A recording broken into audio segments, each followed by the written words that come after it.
People out there who are asking, who's Nyarai Cellars? What is Nyarai Cellars? Who's Steve Byfield? Why haven't we never heard of this label before? Why is he the only black winemaker in Hmm. Canada? To the point where they're saying, we want to come to Niagara and find you.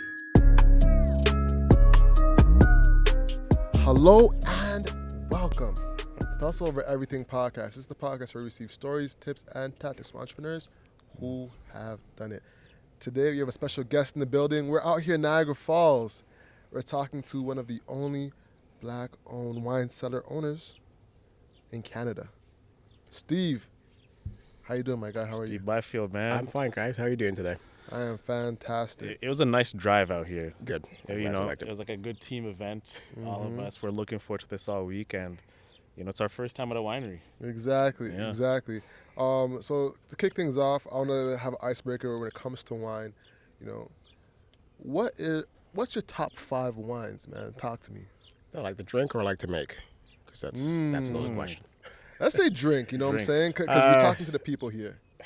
Top 5, and not necessarily in a particular order, but what comes to mind: Sauvignon Blancs, Viognier, Pinot Noirs, Cabernet and Syrahs, basically. But again, could also be red blends or white blends. Now, So, we're gonna need an order because we need to give people some suggestions of what they need to have, right? well, again, everyone's wine is very subjective in the sense that being a winemaker doesn't mean I have the right to say Gotcha. I made the Chardonnay, so you should only drink Chardonnay, or you better like the Chardonnay. You might like something else. Yeah. Or you might like a Chardonnay, but not necessarily particularly my Chardonnay. So what we do at Nyarai Cellars and what we offer at Nyarai Cellars is people an opportunity to visit us here. We're at one of our growing partners locations here at Ridgepoint Wines in Vineland, Ontario, where I used to work here as the assistant winemaker, let's just say many years ago. And currently I source fruit from the Scarcelloni family that owns the property. And when we greet people here on the patio during the summer months, we just say, hey, these are our wines. We think that they pair fairly well with hopefully all cuisines, all dishes. And it's your right, it's your privilege to basically find what you think works best. So we're only merely here to give suggestions and guidelines. Take that with a grain of salt. Perfect. So walk us back when you first got this wine bug early, after university. Actually, yeah, it was during university. Yeah. in What my second intrigued year. you about like the food and wine culture that made you like indulge in it? It wasn't so much curiosity about wine as it was more or less a need to find a part-time job in between my studies at York University. Originally, I was, I guess, gearing, screaming. Had in mind to become a music educator, but knew basically after my second year that that's probably wasn't a career path I wanted to take. Got a part-time job with a gentleman who had his own U brewery at that time, what they call here in Ontario, brew on premise facility where people can go make their own beer and wine, and you'll have either one or two people in the building to help to assist you pitch the yeast, filter your wine, and help you bottle it, and you take it home afterwards. So it was that point where shortly after, maybe about 2 months into this part-time job in between classes, that I said, hey, this is kind of cool.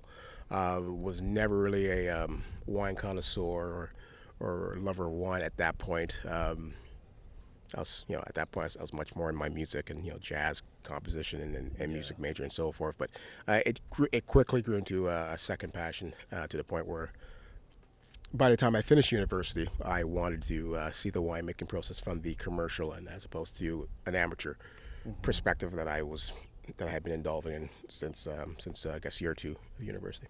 So what are the steps you did to really get into that side of the business? I took a part-time job with a winery that was located in North End Toronto at that point, called Southbrook. They were called Southbrook Farms. Now they're currently called Southbrook Vineyards. They're located in Niagara on the lake on Niagara Stone Road, and I worked there for about, I'd say about 8 or 9 months as a product consultant. So basically, someone working at their retail store, helping with events on premise and off-site events in terms of wine and food shows, and expressed to them I had an interest, in making wine as an amateur winemaker. And then there was basically an opportunity so I started in the fall of 2000, and by the spring of 2001, their head winemaker, Derek Barnett, who's who was there from day one, who got them up and going. As the winemaker had made his intentions known, he was going to come down to the Niagara region to help start a new sub winery with two other growers that eventually became Lely Vineyards. Yeah. So Derek was leaving, and I figured his assistant, Colin Campbell, would be promoted, risen to the level of head winemaker, and I just, I wouldn't say strategically, but just respectfully went to Colin, Bill Ridemeyer, the owner of Southbrook Farms, along with his wife Marilyn Ridemeyer, and Denise Gowdy, who the retail store manager, and basically said to all three of them separately, "Hey, I understand Derek's leaving. I understand Colin might be the head winemaker, or should be the head winemaker, and if there's anything I could do to help him out in the fall by moving pumps, hoses, helping out with the process, would love to see that process and be happy to help out." And that's all it was. It wasn't like, oh, it's my chance to become a winemaker, and I'm gonna run after this and do it. It was like, if he needs help during the fall time, I'd be happy to come here, take some extra shifts, and help him out. Lo and behold, they come back to me 3 weeks later. I was working at that time part-time at Southbrook and part-time in my chosen field, not necessarily teaching, but in the music side with SOCAN, with Society of Composers, Authors, and Music Publishers of Canada.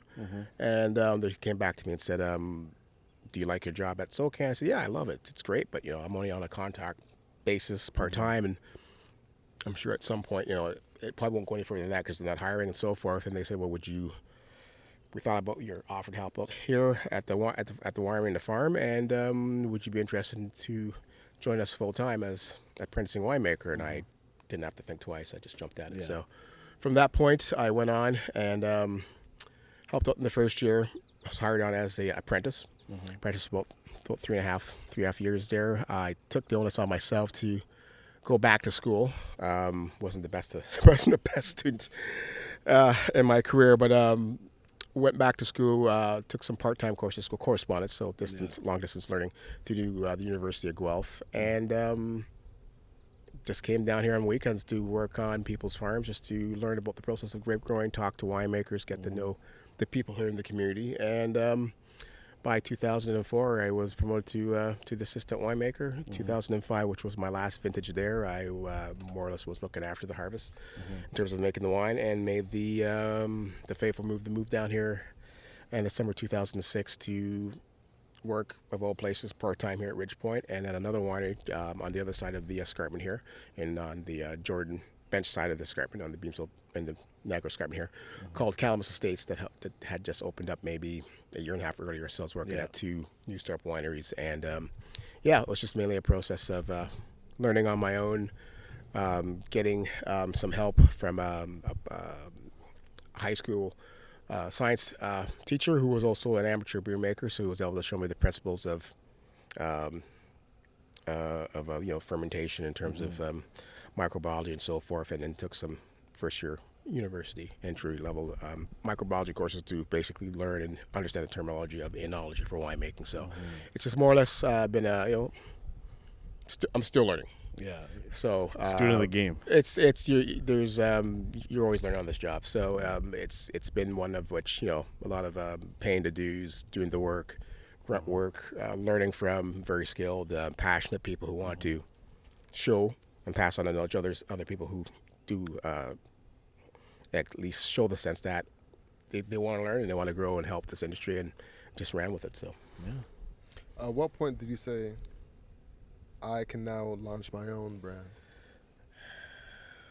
Again, it wasn't as if I ran for that opportunity. I was given an opportunity to become a winemaker at a winery that's no longer in operation here in the Niagara region, called Thomas and Vaughan.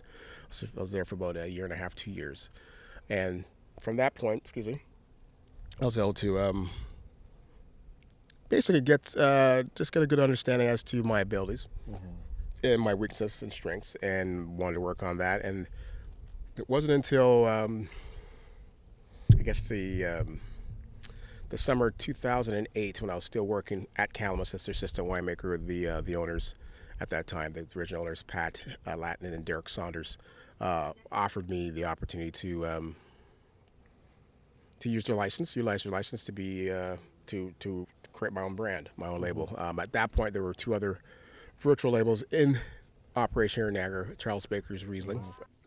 All right. So, as I was saying, right, like your story so far seems like you've come from not like a prestige background, because when you think about wine, you think of like it's this very bourgeois culture and what winemaking is.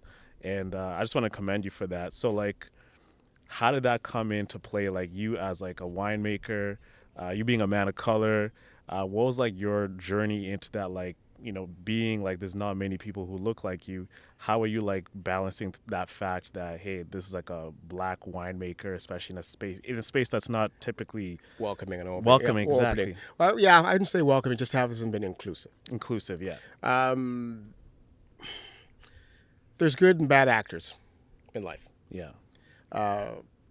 There's been some instances where, in my career where, it hasn't been as flattering, but the positives definitely outweigh the negatives. So that said, coming in as... What happened? I wouldn't even say so much, it was anything blatant, but it's just subtle. Working, like say for instance, working wine events. Yeah. As either as an assistant winemaker for Southbrook or my own, but more or less one in particular when I was working for Southbrook. I was at a food and wine show.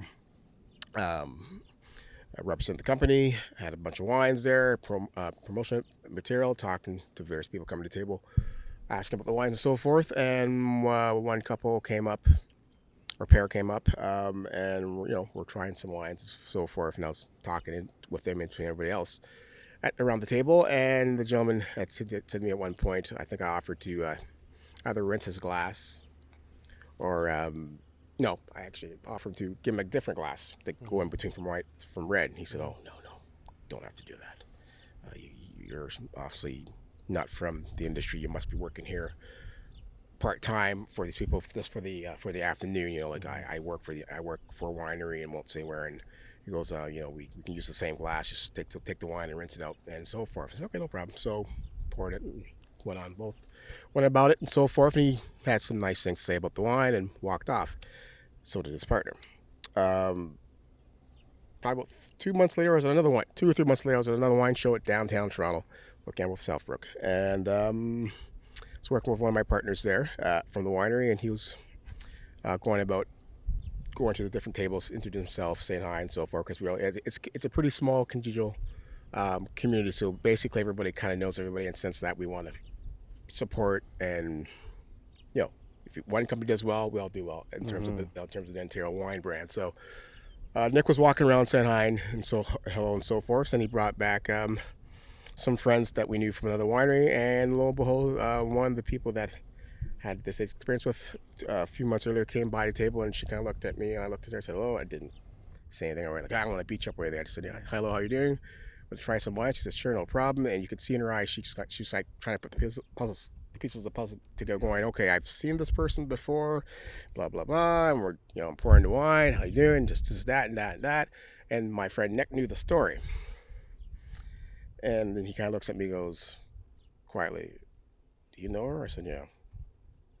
"From where?" I said, "Remember that story from a few months ago?" He goes, "Oh." So he goes, "We just try this wine, man." She goes, "Sure, no problem." He goes, This is our Pinot Grigio, this vintage, made by our assistant winemaker, Steve Byfield." Yeah. Well, her eyes went from this to, oh. Like, oh shit. Yeah, basically. And let's just say it was a complete 360 of her demeanor. And by the time she left, it was like this, she was like complimenting on my skill and that I was doing this well. And then I said to her, "Hey, it's all cool. Yeah. It's, you don't have to go." So she knew like what she had done before, like dismissed you, and like she was correcting herself, and you didn't even have to say anything. No. Didn't want to.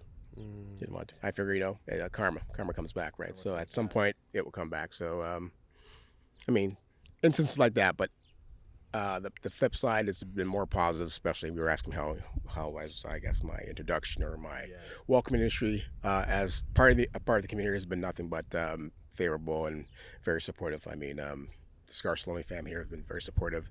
The wineries down the road, Taz, Vineland, Featherstone, Malabar, know the owners, know the winemakers, know some of the people in the winemaking crews. It's all been nothing but just love and support, and again, if I have an issue or have a problem with something, there's always someone there to ask questions, and vice versa. They'll come and ask me questions. And, well, we're just trying to exchange knowledge and basically make this a better, more cohesive community. So yeah, that sense, it's been very welcoming. But the brand itself, as a Black-owned brand within an industry that's has its roots in European ownership in terms of the land. Normally people who own land have some amount of privilege and class status, and that wasn't necessarily something that was always available to folks in our community.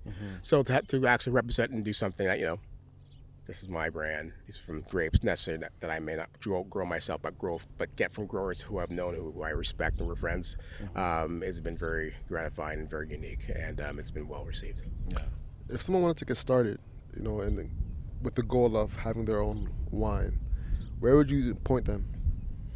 To make their own wine, or just get on the process of learning about wine? To make their own wine. If I was like, hey, you know what? I want to be like Steve. I want to have my own virtual wine brand.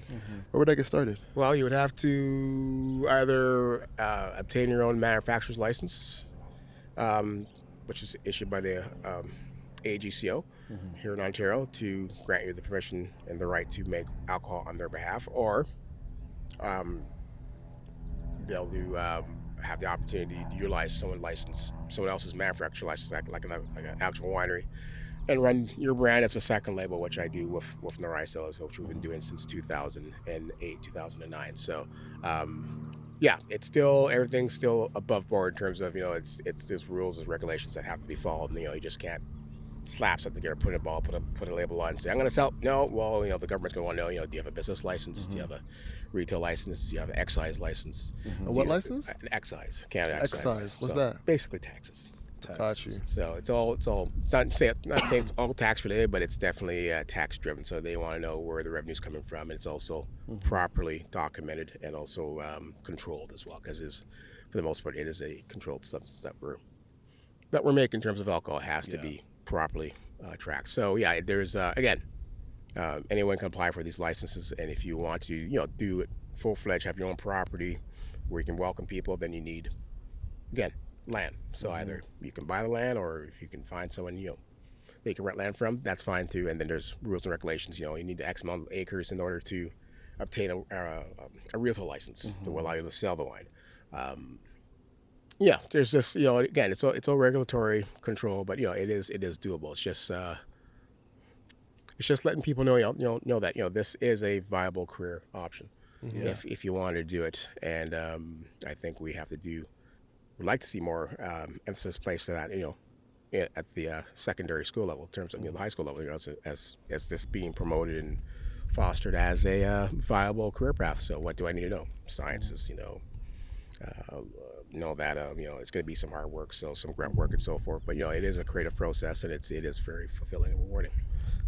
Solid. I want to go a little deeper there, because I feel like first of all, the guys, I think they look up to the Diddy's, they look up to the the Ciroc boys, the Bel Air boys, the people who own their own, or at least say they own their own alcohol company, right? And alcohol is very present in our culture when it comes to celebrating, so one thing you were saying is that you have to find someone that has a property, right? If you wanted to rent out from them. If you want to rent out their property, either to source fruit or to attach a license or utilize their license. That's if they're willing and open to say, hey, I have a manufacturer license, I can make wine, and within that purview, I could have different brands of wine coming from being produced from this license. So it's all about how you're going to market it, how you're going to design the marketing plan, and so forth. But Got you. So you can get a license from somebody who already has that. You could either buy it from them if it's for sale, or you could apply for one with the Alcohol and Gaming Commission of Ontario, which is usually the actual route you would go. You would go and apply online, and they would ask for, or at least get the form online, and then they would ask for pertinent information and so forth, and background check, and then the process takes within a year or so, or probably even less than that. How much does it cost? Believe it was around $1,000 at one point. I'm sure it's kind of gone up a little bit now with everything else with COVID these days. But the standard rate was, I believe, it was $1,000 for at least to get the process started. That's just for the license to obtain a manufacturer's license. So, if you were to put a number on how much you say you'd have to put towards getting started, was there a ballpark you could say, like, all right, maybe if you have $5,000, Well, you could get started with? Yeah, with when I was given the opportunity to utilize this Calamus, again, manufacturer license to start Nyarai, and again, I didn't jump at that right away. I thought about for 3 or 4 weeks. I came up with a ballpark figure, roughly $8,000 to $10,000, just for a small budget to source fruit, buy a tank or two to ferment the wine in, bottles, labels, the application process to get the wine through VQA, and then hopefully have some money left over to put together a marketing budget. Because this was a virtual brand, so we really focus on online store presence in terms of our website to direct people to Calamus to buy our stuff, and so it was around $10,000. I think I factored around $10,000 initially, and I had approached actually someone else who I met at a previous winery, Thomas and Vaughn. I was the winemaker for about 2 years. One of the former owners there. I approached him about not so much investment, just more or less how do I go about getting a small business loan. And he wanted to hear my story as to why I wanted it and what I was thinking. So I told him back there. I think I was back here with the Calamus at the Rich Point, and walking to work. Yeah, it sure was. I was just walking through the vineyard, talking to him, and so forth. Yeah, if I did this and that, then I have this concept, because there's two of the guys doing this same virtual label concept here in Niagara. And by the time I finished, I didn't know I was presenting or auditioning for it. But after 10 minutes, tell him my story, he goes, "Steve, don't worry about going to the bank for a bank loan.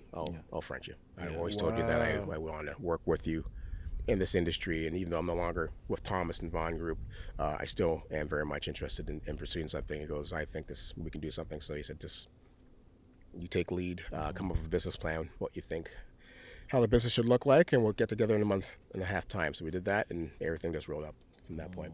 How do you feel about that? Like when he said, I'll front you. I was taken back by it, because again, it wasn't like I was calling this guy Rod. His name was Rod Ingram. It wasn't like I was talking or calling Rod to find and ask for, "Hey Rod, I know we're kind of friends. Can you front me $10,000?" He was a pretty successful businessman in his own right and in his profession, and I just wanted some of his insight as to is this idea even doable for me to present to a bank for a small business loan. He said, "I'll be basically your angel investor." Solid. So getting into making wine, a lot of us are like, very new to this field. Part of it is like harvesting the grapes in the beginning to make sure like you're getting the right grape or the right berries.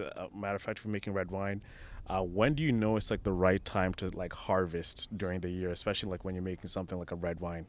Part of the approach for the brand, knowing that we don't have our own vineyard, so I have to find grapes, and which is for the most part fairly easy. I mean, there's a good amount of grape growers here in the region that are happy to help you with their fruit. However, having that experience working with Southbrook for about 5 years or so as an assistant apprenticing winemaker to assistant winemaker, I was able to meet a number of their growers and working with the fruit during that time, and realizing, hey, this so-and-so, Kevin Watson, has great Chardonnay. Oh my goodness, Don and David Lely have great Cabernet Franc. Oh, so-and-so has great Pinot Noir.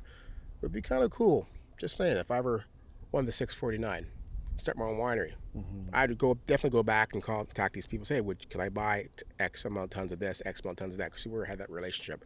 And I had that respect for them in terms of what they were doing in terms of grape growers. So made the job pretty easy, because I knew that if I were form and create my business plan around grape growers who I can work with, I know that from the grape growing end or perspective, they would take care of their business. So I was always invited, whoever I set up contracts with to buy fruit, they would say, you're more welcome to come by through the vineyard anytime, check it out, we can talk, we can work with you when you want your stuff harvested around a general time where we're doing other stuff, and we can make it work. And that was great. So a lot of the time it was a very new learning experience for me, because, and I took it with open arms, thinking, hey, I'm going to learn from someone who's been working on this property for 10, 20 years. They know the property intimately. They know exactly where the weaknesses, the strengths of it, and what works well in terms of varieties and what doesn't. So I'm just going to keep my mouth shut and just listen soak it all up. and soak it all in. So and a lot of them really just appreciate that. So it was just a very, beneficial for them because I was giving them money to buy the grapes. And beneficial for me because I was learning what they did. And as a result, made the winemaking process easier because I'd say 90% of the winemaking, I know a lot of winemakers kind of agree with that, and the grape growers laugh even more, but we give them the prop too. 90% of the winemaking happens in the vineyard. If the fruit is sound, it's good quality fruit from day one. It's been grown and cultivated right. Makes the winemaking process on the back end and inside the cellar that much easier. I mean, there's still work to be done. You still got to do, your chemistry and your math and so forth in terms of what's happening with the wine and what might be some deficiencies, how to correct them. But for the most part, it makes it really good if you have really good sound fruit to begin with. It's just like anything else. Yeah. So like we all drink wine. So you have like your Cabernets, your Malbecs, your Pinot Noirs. They all have like distinct flavors, especially if you're like in the summer right now, you're drinking like a rosé. Do you use like certain berries or grapes for each type of wine? And like, what's the process of like, let's say if you're making like a Malbec and then you're making like a, Pinot Grigio, like what's like that whole harvesting and like, well, essentially, white wines and white wines or white grapes and red grapes are processed basically the same, except for a few major distinctions. Where white wine you want to take regardless if it's Chardonnay, Pinot Noir, Vidal Blanc, Sauvignon Blanc, Chenin Blanc, Viognier, whatever. You basically want to take the fruit and you want to process it. Either crush it to stem it, so you want to extract the juice from the berries, the skins, and the seeds, and then press off that mass to get juice, or you're going to just take the whole berries itself, the cluster of fruit, put that in the press, what we call whole berry pressing, and extract that gently, so you get more of a natural, gentle extraction of juice, and then you would settle the juice, clarify it, and then ferment it. And before fermenting, of course, you do your corrections as to does it need any sugar, or is it low in acid, or so forth. So you do your lab analysis on that, and then you go forth. Red wine is basically the same process. However, at time of processing, we're going to bring in the grapes off the vineyard onto the crush pad, weigh it, take your sample so you know what your natural sugars are, which are expressed by Brix, what we call Brix or bone, TA, volatile acidity, specific gravity, and a few other things. And then you're going to crush, your whole berries, essentially. So you're going to just gently crush them so that you break the skin so you have some juice exposing to the skin, so the juice can soak and absorb the color from the skins. And then you're going to ferment the juice in contact with the skins, again, for tannin and color. So that goes anywhere, depending on what type of wine you're making, 8 days to maybe, just saying offhand, 14, 16, 20 days, depending on what you're trying to do. And from there, once it's fermented, then you would press it off, taking this large mass of mostly wine, but you'll have some skins and seeds, press it off to get wine, your rough wine, separate that into a tank, and then the pomace that we call it, which is leftover skin, seeds, stems. For the most part, you can use as natural compost. It goes back into the vineyard for as organic matter. So depending on the style of wine you make, Malbecs are fairly full-bodied, robust, tannic. You want to extract as much as you can to get that color, especially in a good year, get the color and the acids and the tannin, so that you can hopefully then put that in barrel, have that nicely age over time, and develop to a very full-body wine. Pinot Noir, you're looking for more. You could do the same process, but it's more of what they call more of a sophisticated palate in terms of weight, texture. So you want more of those silky tones and attributes. So you probably wouldn't extract it as long as a Malbec or a Cabernet Sauvignon. You want to see your primary goal is trying to get really primary clean fruit to go into barrel and be expressful when you take it out afterwards. I mean, there's different variations, but basically the wine process is somewhat similar for white and reds, but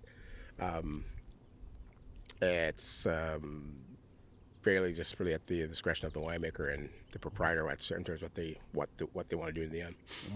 So like studying about wine, there's like a maceration process that goes into that. For the people who are like wondering what that, because it's like standard for like making like a red wine. Well, again, Yeah. you can either, again, it's all subject as to your approach. If you want to make a full body red wine, especially if it's coming from a really good, warm, generous growing season. So in Ontario, we had our last really good harvest or vintage was 2020. Yeah. So this is 2022. So you should be possibly seeing from Ontario at least some 2020 wines coming out on the market now. Where, the wine, it was, I should back up a bit, but the season itself was very generous in the sense that the growing year was almost perfect. Mm-hmm. It wasn't too hot, even though it had some hot days. It wasn't too cold. We got timely rain throughout the season. And then come harvest, September, October, November, there was very little to no rain at all. So we were able to basically, as a community, as a collective group, step back and go, we'll take our bricks, we'll look outside, walk among the vines, take our sugar test, make sure the fruit's looking healthy and so forth. And then we can determine, okay, forecast looks good amount for X amount of days, no rain, good temperatures. We'll let this sit for a couple of days, see if we can get some more ripening, some more phenolic ripeness out of the grapes. And we can, wouldn't say we pick at our own leisure, but we were more comfortable picking. Okay, we're going to pick this block, and we could pick it tomorrow, but let's stretch it out to the weekend or maybe next week. And the wines just benefit from that because it was just a very generous, full-bodied growing season. What I mean by full-bodied, I mean, again, timely rain, agreeable temperatures, not too many crazy hot days, not too many cold days, not too many wet days. It was just perfect. So Ontario, we don't really get those years or those seasons consistently. We might get them once every 3 or 4 years. Whereas in other regions in the world, other wine regions like California or Australia, for the most part, or even BC, they're gifted up in BC in terms of they have a very nice arid climate where they'll get those warm temperatures and they're always making really nice consistent wines. In Ontario, and the cool climate region as Ontario, it's a little more variable because our growing seasons are summers are not always consistent. We would like it to be, but it just isn't. So that's just the name of the game. So how do you prepare for that sporadicness in terms of the weather? Yeah, so like, it goes back to what happens in the vineyard, right? So if you're working with grape growers, or if you have a vineyard manager, if you're working at a winery, your vineyard manager's on top of his or her game. They're out there checking what's going on a daily basis, almost spraying where they got to spray if there's any any disease or pressure issues outside. They'll spray for whatever remedies they need to do. Cutting back on fruit, say for instance, a particular block, say for instance, Chardonnay block, it looks pretty heavy. There's a lot of grapes out there, and maybe you might have an inkling that the growing season is going to be a bit tough. It'd be nice to get maybe 5 tons or 10 tons or say 6 tons off of whatever, 3 acres or 2 acres. Let's maybe cut back some of the fruit. So you'll physically would have to go out and do a couple things. Pull some leaves off the vines to have more exposure of sun UV rays that can actually penetrate and come in contact with the grapevines and the grape clusters cells to ripen. And also the decision to green thin. So basically you want to go up there and start what we call dropping clusters of fruit. So jokingly, a lot of wine owners cry about that when they see fruit. Oh my God, you're cutting fruit on! Or they walk around like Fred Sanford and holding their heart and that. But they know at the end of the day, if it's going to be a challenging year, and if most times not, we have a season like that, the fall would be decent, could be decent in terms of decent weather, decent conditions to harvest. But still, if you green thin and you do the things during the growing season to ensure that you have a crop that will be viable to be picked at the end of the day, just do it. Just do it, because you'll save yourself so much headache and time. So that's really the ways that they kind of mitigate it. Now, last year was different. 2021. It started off looking just as good as 2020. We were all excited going, hey, could we have 2 years of really good, 2 good back-to-back finishes? Oh my goodness, it was looking fabulous. Yeah. And you might have noticed around, I'm going to say mid to late June, and we should have been aware of it. You start hearing reports of British Columbia, heat wave, unseen temperatures, people dying, so forth, forest fires, same thing in California and other parts of the world. Well, we had not so much. Yeah, we did have forest fires in Northern Ontario, but our problem here in the Niagara region was at one point, I'm not sure when exactly. This is what we all kind of think of as collectively as a group. The grapevines kind of shut down because it got too hot. It was just too hot. Lack of rain. Yeah. At some point, after I believe it was after 32 degrees Celsius, so grapevines, they don't necessarily shut down, but they more or less just slow down their growth to conserve their energy and water resources, the resources they have in their root system. So it's that did cause a problem. And then we had some humidity days afterwards where it was humid among the vines, among the canopy.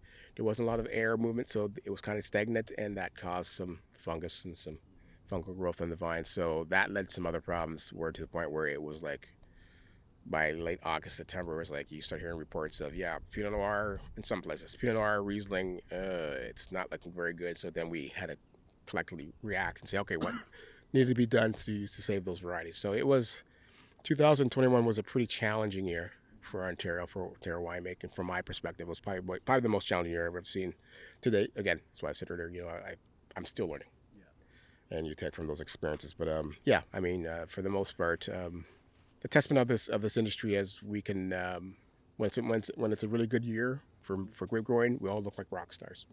The wines benefit, the Ontario brand grows more, and people go, oh, these are pretty good wines. I never thought Ontario can make wines. And then when you got a bad year, we don't quietly say it. We say, okay, fine, we have to pull up our sleeves and do extra work to make the wine more than palatable. Mm-hmm. So that's what we do. And I think that's the strength of the industry, because we, regardless, we have more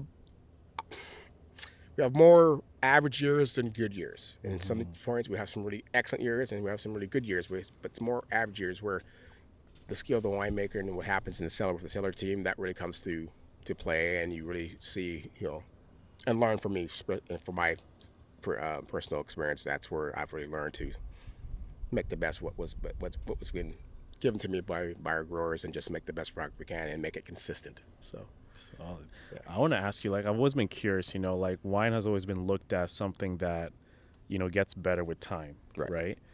For the non-wine drinker, we don't know really what makes it better with time. So, you as a winemaker, what is it about wine that the more you store it for a lengthier period of time, it tastes better? What's the science behind that? Again, I'm going to say it's subjective. But certain varietals certain wines you can age longer than others. So, for instance, Rieslings I'd say probably in the capital for Riesling production here in Ontario, if not Canada, the Niagara Bench, the Niagara region, particularly Beamsville Bench, Vineland Bench, Jordan Bench.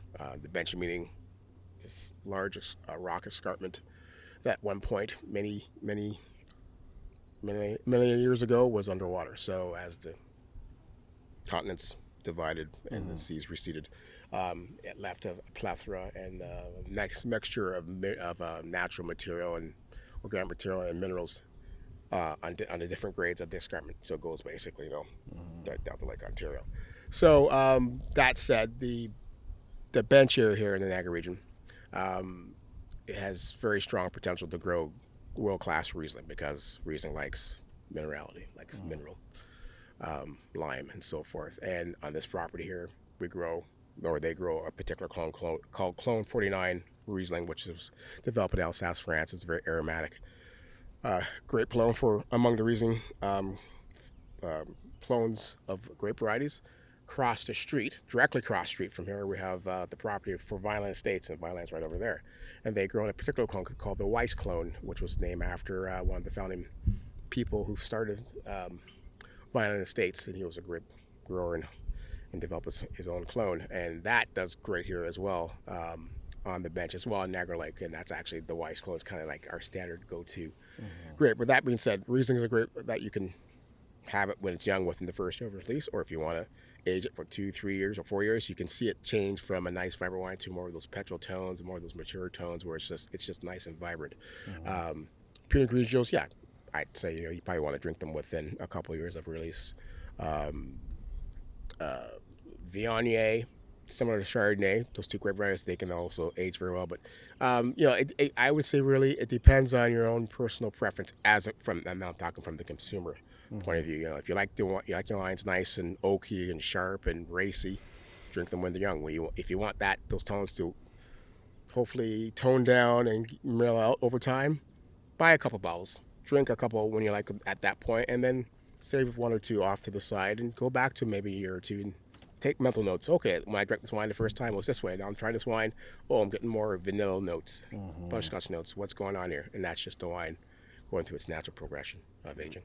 So does that correlate to collectibles usually? It can depending on the vintage, the region where the wine's coming from, and of course the property where it was made. So I mean, each region has its strengths of what grape varieties do well, and then you'll have, of course, like any other industry, those who do really well in terms of they'll find their own niche. Okay, we're growing Riesling this way or Cabernet Sauvignon this way, and we'll do this in the back, whatever. We'll do our own spin up in terms of how we want to process our wine, and that's part of the allure and the charm of winemaking. You try to find like Vinyl Estates makes great Riesling, Taz makes great Pinot Noir. Bellevard also makes Pinot Noir. So what's the difference between those two? That's where that whole notion of it's just again subjective. I like this guy's Pinot Noir better than this, and you learn and you get into it that way, and then hopefully by doing that you'll learn more about the region as to this person down at this part of the region is making great Cabernet Sauvignon, but what if I go into Niagara-on-the-Lake, which is even warmer?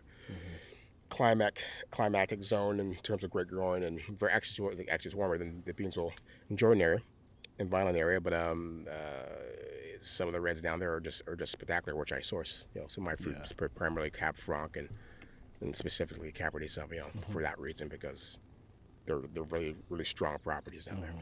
Like when you're storing the wine, like and you're keeping in a barrel, what's the science behind like storing the wine in a barrel and like not using any other like material, like let's say steel, like keeping, you can use steel, cement, wood, but concrete. people gravitate towards wood more. has oak barrels have a romantic connotation to them, because that's what you see in your history books. Learn about the wine trade, how the wines got from France to how come the English market loved clarets, Bordeaux wines. Well, because they would ship them over. The only way at that time to ship wine, they weren't bottling. They would give you the vessel. They give you the barrel. Throw the barrel on. Throw 34 barrels on the ship, sail off to England. Yeah. So that's part of the romantic lore of barrels, but also the barrel also imparts certain attributes to the wine. It's going to give the wine more tannin or additional tannin benefits to it. Helps with the aging process and structure. So again, Ontario, like like any other wine region, we use the various elements, so the various materials. Barrels, concrete, steel.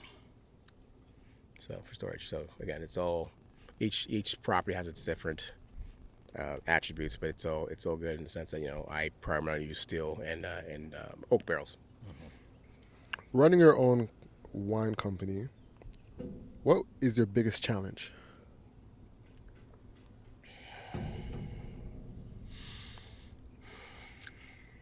Access to the market, just like anybody else, in the sense that just from a wine, like from running a wine business, never mind being a black-owned company, but a wine business in terms of you want access to proper and fair market share. So try to get the restaurants, try to get some consideration with the LCBO, which we've had in the past, and just really fighting out there to get your brand noticed, and people taking notice and taking an eye and say, hey, that's interesting. And when we started off, no one knew what Nyarai Cellars was, much less knew how to even pronounce it. So we came up with the name by accident.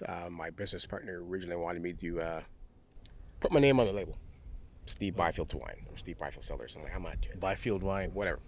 He's like pushing me, gotta do it. So no, it sounds pretty classic. Well, that's fine. No, it's fine. Just like, no, I ain't about that. No, he was like, Steve, this is your time to shine. I'm backing you. I know you've been at this for a while. It's your time to shine.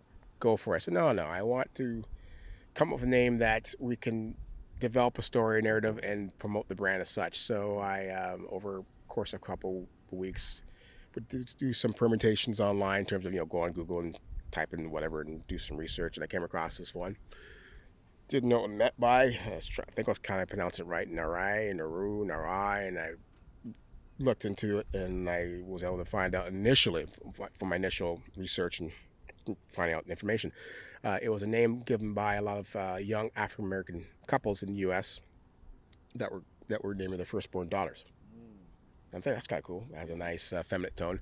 So, but I'm also a bit of a history buff, so I wanted to go back and figure, okay, there's more to the story than what's leading up, what I can find here. So I went back, I was able to find more, and I was able to trace the roots of the name itself to a rural farming community tribe called the Shona tribe. They're located around Mozambique, Zimbabwe, on the African continent. And to them, the name means humility or humble. So I'm like, oh, this is cool. Humble wines, humble process, humble cellar. Cool. So I go back to my business partner a few weeks later, say, Rod, I think I got a name for a company. I think it's called Nyarai. How did 2020 affect your business? It gave us a opportunity to be on a larger radar on people's radars in terms of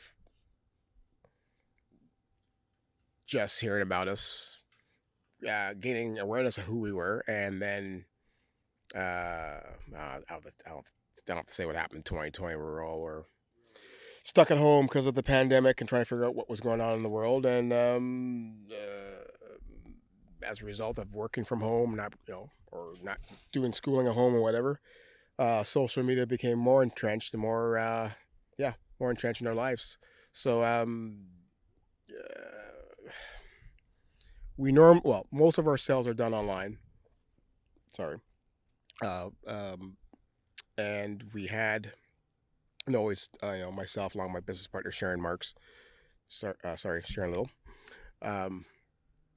We talk on a daily basis, on a weekly basis as to sales and what's going on. And typically from January to March, early April, the hospitality industry, so wineries, breweries, probably not so much breweries, but wineries, breweries, restaurants, going high hibernation. There's much going on. So sales are already kind of slow as it is at that point. But in March, we're following our online sales, and how many cases went up this week, how many cases went up last week, and so forth. And that things were kind of trending slowly because of the pandemic, and wineries such as Rich Point and everybody else was once we were all told that everything shut down, no more commerce, everybody had to pivot. So wineries focus 100% on online sales, just to try to keep the lights on and pay and make payroll and so forth, and pay the essential bills.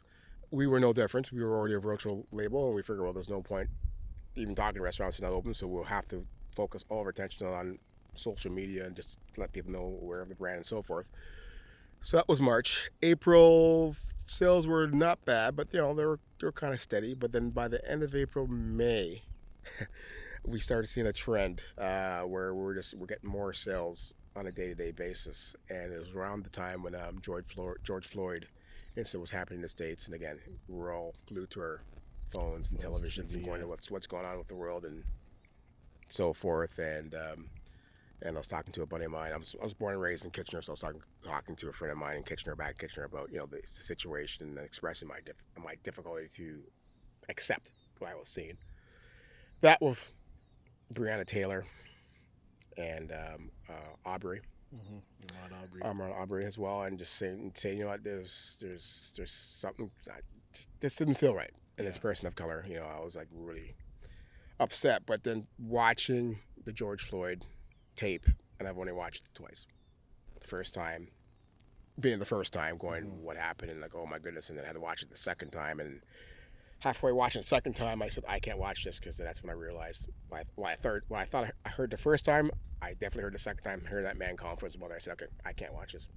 Enough is enough. And that really upset me. So that was on a personal note. So I was talking with a buddy of mine about that back in Kitchener, and saying, I saying to him, what? This, maybe about a week after the incidents happened, and we start seeing the social justice movement happening, people going to the street, going to the street in most cases, peacefully protesting, saying, hey, enough is enough, things have to change. And I said to my buddy, he said, I said, Randy, enough. Yeah, we're tired of this. I'm tired. He goes, I know, but he goes, And Randy's black. Randy's black. Yeah. And he goes, man, nothing will change. We say the same thing. We're all fighting for the same thing, but at the end of the day, nothing changed. And I said to him, and I remember vividly, I said to him, yeah, but you know what? This feels different. Mm-hmm. I don't know why. Right now, in this moment in time, there's a paradigm shift that's happening. I just felt it. There's a different energy that summer. Yeah, it was definitely. Like and from everyone, like for all everybody. over the world too. Exactly. Not just people of color. Everybody had a sense of common sense and humanity in them. Saw that tape and saw what was going on and say, no, this is BS. Mm-hmm. And I said to him, no, man, there's something different about this. There's something's gonna happen here. I just know. And then 2 days later, I was talking with Sharon because of that conversation on the weekend. And then I called Sharon on the Monday as to what sales were like. She goes, hey, sales were good this weekend. Okay, we'll pack them up, get them out. Talked to her on the Tuesday. Sales not bad, pretty good. A little hectic. And Steve, when you say sales, like there's an online sale. Online sales. So people what quantifies as a sale? Is that a case or is that a bottle? We ask for a minimum of 2 bottles. 2 bottles or more.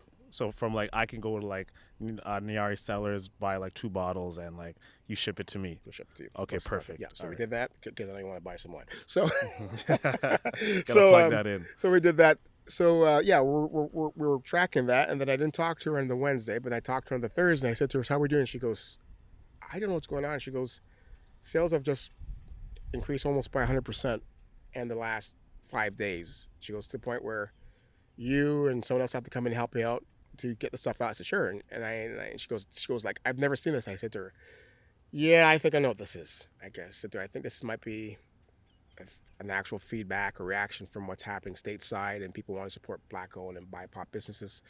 And I said, since we're the only label in Canada that's Black-owned and Black-operated, I think we might be in that spotlight in terms of people taking notice. She's like, "Well, if that's the case, that's great, but we still have our logistical issue trying to accommodate these orders." So we did what we could do. Happily took them, processed it, and then those orders, and then I got a few calls from some wine writers, some good friends of mine who were just saying, "Hey, how are you doing? Hope things are well. Crazy times.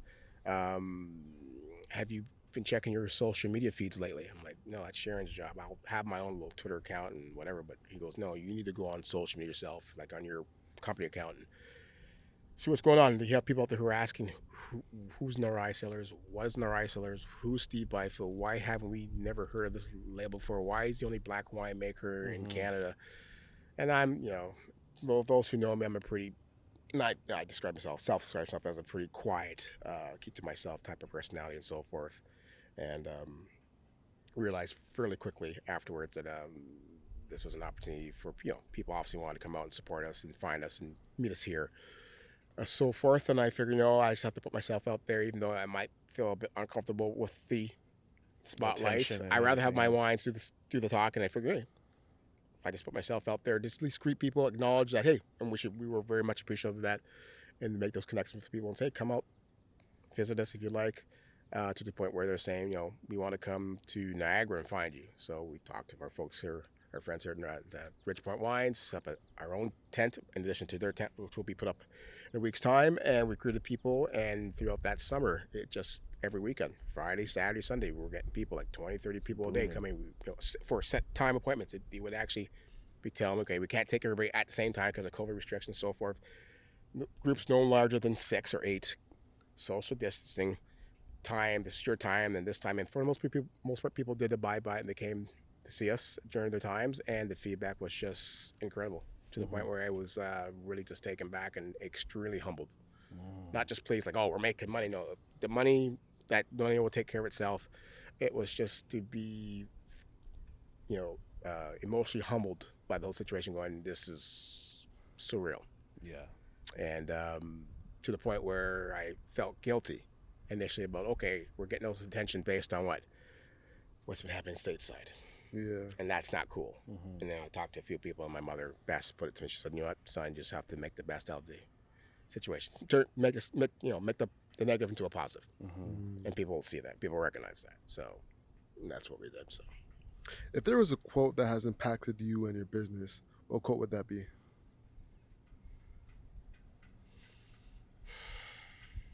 quote or a word? Either or. I'm gonna go back to humble. I had to think about it, and the only way I could think of was humility. What does humbleness come from? Like, what is it that has kept you grounded and not even within the success? Like, have you naturally been a humble person, or is this something that you grew up just? I've always been quiet. But I don't know if being quiet and being humble are the same thing. But I know just my background. My parents has instilled in myself, my other three siblings, to carry yourself in a certain dignified, respectful manner. Treat those how you want to be treated. Again, a little older than you guys, so back in the day, growing up, in the '70s in Kitchener, Ontario, and seeing the young, small Black community or the Caribbean community at that point band together, to support each other. Kitchener was cool in a sense. Had a lot of great friends of all colors, all nationalities, all faiths.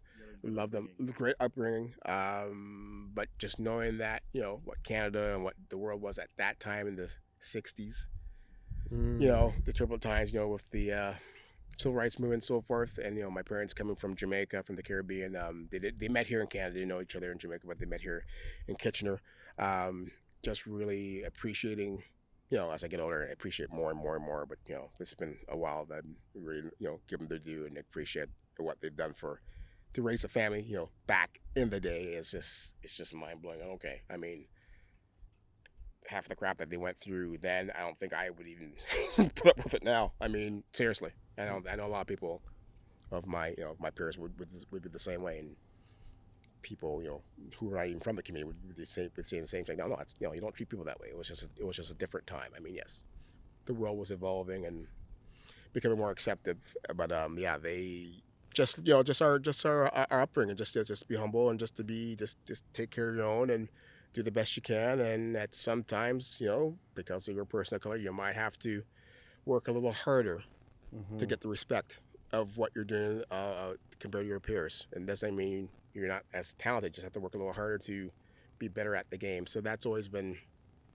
something I've tried to keep at heart, regardless if it was wine or music. But wine won out because it was something I actually wanted to pursue and grow from. Do you feel like you always have to constantly prove yourself in this industry that you're in, especially being who you are?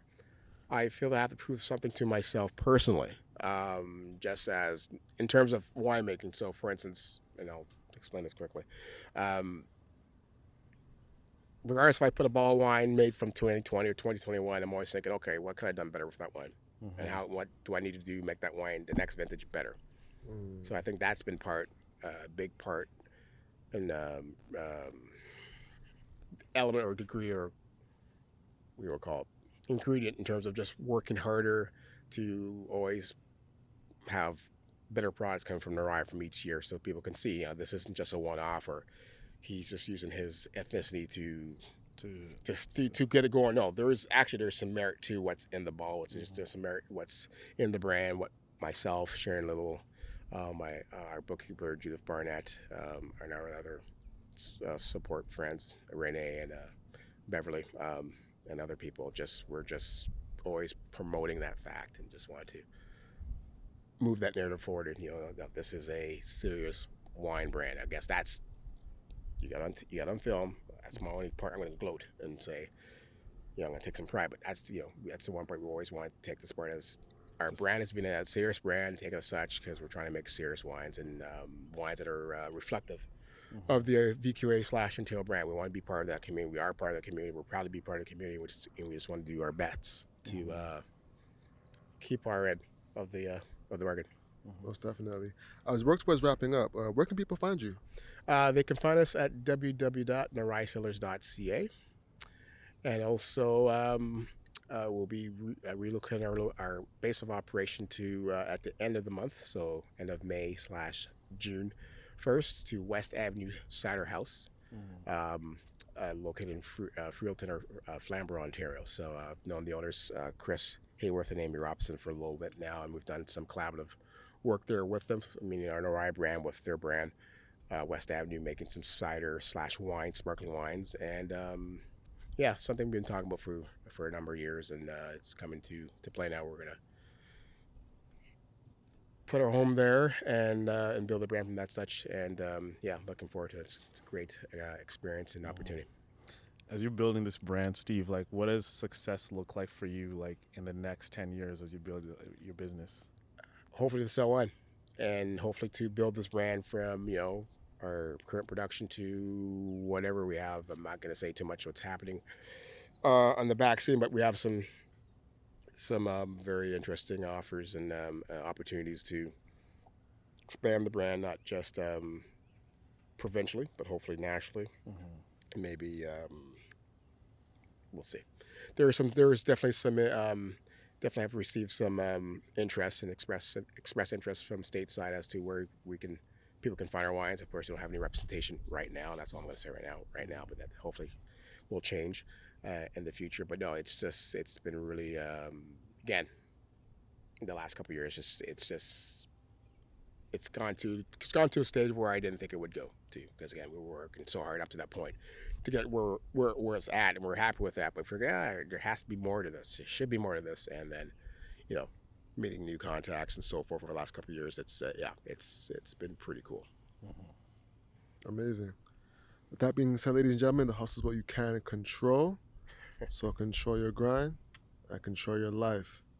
I'm Alex. And I'm Owen Osinde. And I'm Steve Byfield from Nyarai Cellars. Thank you very much. That's the show, y'all. Have a great week, everyone. Thank you.